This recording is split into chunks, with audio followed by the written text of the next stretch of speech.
Clearing the Air for Coordinators and Leaders. September 30, 2020 by Anna von Reitz. This is my 13th startup. By that I mean that I have spent much of my life working on startup operations, creating or, in this case, restoring organizations that have either 1. Never existed before, or 2. Have existed, but have stalemated or been partially deconstructed, and need to be restored to full function and maybe even to undertake new functions. Remember my analogy about the huge old farm machine stored out in the shed out on the back 40? A combine harvester from 1958, that needs its diesel engine brought back to life. Or a steam turbine electrical generator that has sat in the generator shack above a dam spillway for 40 years, unused. That's the kind of proposition we have here. We are restoring and, in many senses, restarting, a system of government that has lain dormant for decades, even in some parts that has been forgotten for generations. Not dead. Simply bypassed. Not used. Moth-balled. We have never seen the American government in operation the way it is meant to be in operation in our lifetimes. Our parents glimpsed parts of it. Our grandparents knew more about it, but we have to go back to the era of our great-grandparents before the taste and feel of how this engine is supposed to run would become clear to everyone involved. As a result, it's like a startup operation of any other kind, and I emphasize this for everyone, because startups are profoundly different than the well-oiled machines that most people experience as inductees to the corporate world. People like me are like midwives dealing with the birthing process of businesses and governments, while the managers who come after us are dealing with organizations in various recognizable stages of maturity. At each stage, the cast of characters, the skills, and the abilities of those involved change. Building or rebuilding from a startup perspective is a whole different proposition, worlds away from running an established and well-oiled machine. Building any organization is an organic process, because organizations and the functions of organizations are alive in much the same sense that we are alive as unique people. Like people, organizations can be moral and solid, or they can be crafty and dishonest. This is what we mean when we talk about establishing a corporate culture. What are the values of the organization? What gets rewarded, and what gets punished? What kind of leadership do we choose? What matters? What are the goals? The first and foremost goal of any actual government is to protect the people and their private assets. Our government is no different. Our secondary goal is to protect, promote, and develop the public resources of our country, our infrastructure and institutions, our ports, roads, bridges, rail system, schools, universities, and public lands. And that, my friends, is really all that a good government needs to do. 2 things. Keep those 2 things firmly in mind and make them your goal, and our people and our country will prosper. Forget them or displace them in favor of profit-making, and our enterprise will fail. It's as simple, and as challenging, as that. We've seen what happens when governmental services providers take over. These private, for-profit government subcontractors have different goals. Sure, they may provide worthy and necessary services, but they are in it for different reasons. They are here to make a profit for their shareholders. We are here to serve everyone's best interests, including our own. That is a profound change of focus and relationship. They are employees. We are owner-operators. Starting from these givens, let me address one of many situations that generate ongoing concerns: computerization of functions. Back when our big old machine was parked out in that storage shed, we didn't have computers. Like them or not, in theory, computers and computerization of functions has become part of our lives, and functioning as a modern government requires us to adapt and make use of the new technologies. So that is part of what we are doing. As the responsible party, I looked at what needed to be done and at the resources available, and I made the following decisions about the situation as it existed when the effort began. 1. Brett would develop the land recording system. 2. Dave and Sherry and family would develop the assembly hub and assist in the customization of the individual websites and all the portals, links, and accesses needed. 3. Terry would continue to build, oversee, and manage the outreach and educational websites. In numerous conversations with people all over this country, nobody has disagreed with what I did. Nobody has said, no, you were wrong to let Brett develop and manage the LRS. Nobody has objected to anything Dave and Sherry have done.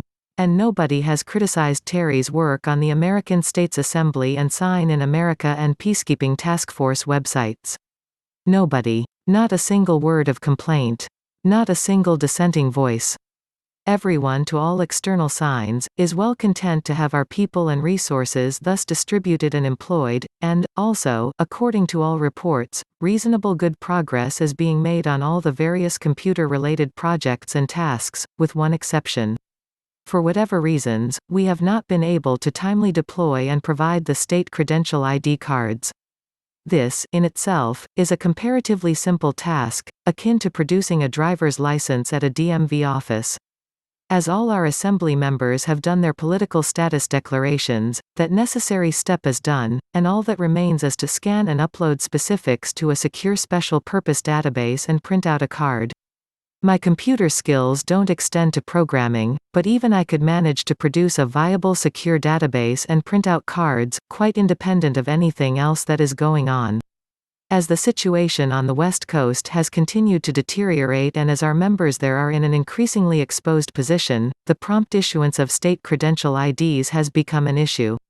Many of our people no longer use driver licenses as a form of identification because they now realize that they are not drivers, in the sense of the statutory law, and that having a DL clouds their political status as Americans. Yet, due to the false presumptions of military occupation of this country, everyone is required to have and produce a UPU guideline ID at all times for their own safety. What to do? With no prejudice or ill will toward anyone or anything, Terry, who lives in the Seattle area where a lot of the current unrest is focused, took on the additional job of producing state credential IDs for those in need. This is not rocket science, and it does not have to be tied in, at least not immediately, to any other aspect of the ongoing computer developments. It can be handled as a separate function for now and the job can get done. It can get done at numerous locations, too. Every state should soon have its own printers and be able to feed their information to a central file database. As thousands upon thousands of Americans wake up, this will be necessary anyway. To me, that phrase, "the job can get done," is all important, because, remember, the first function of government is to protect our people and their private property. To the extent that anything impedes, delays, obstructs or stands in the way of us getting that job done, it has to be overcome. The delay in getting state credentials issued to our people endangers them. Pure and simple. It doesn't matter why and it doesn't imply blame. There are no sides to this issue. It simply has to get done. If it takes another 6 months for the credential functions to be mainlined through the assembly hub, so be it. If it takes a year to train large numbers of clerical support volunteers to input data, so be it. None of that matters. What matters is protecting our people now. As the chief cook, bottle washer, and grandma of this operation, I can tell you that when a baby is hungry, it needs to be fed. There is no arguing about whose cow is tapped to give the milk. And there is no reasonable cause for any big controversy about this situation. All those who have resources and ideas and abilities to help solve the problem are invited to come forward. Everyone else is invited to shut up and sit down. Why? Because our first goal as a government is to protect our people and their private property. Our second goal is to protect public property that also ultimately belongs to our people. And there isn't a third goal. Now, I want everyone firmly focused on the two goals of good government. I want everyone committed to accepting differences in roles and responsibilities, and yet, also committed to what our forefathers called the greater good. That means contributing our own unique abilities and resources as they exist in the present moment. There is a reason that I tell our contributors, if you can't send money and prayers, send us your prayers. Everyone can contribute. Everyone has something to contribute. And as Dave and Sherry remind us, all things work together for good. So let the good will begin at home, in our own extended family. Let's understand that when our forefathers committed their lives, their fortunes, and their sacred honor, they were making a commitment to each other, too. There is no room for taking sides.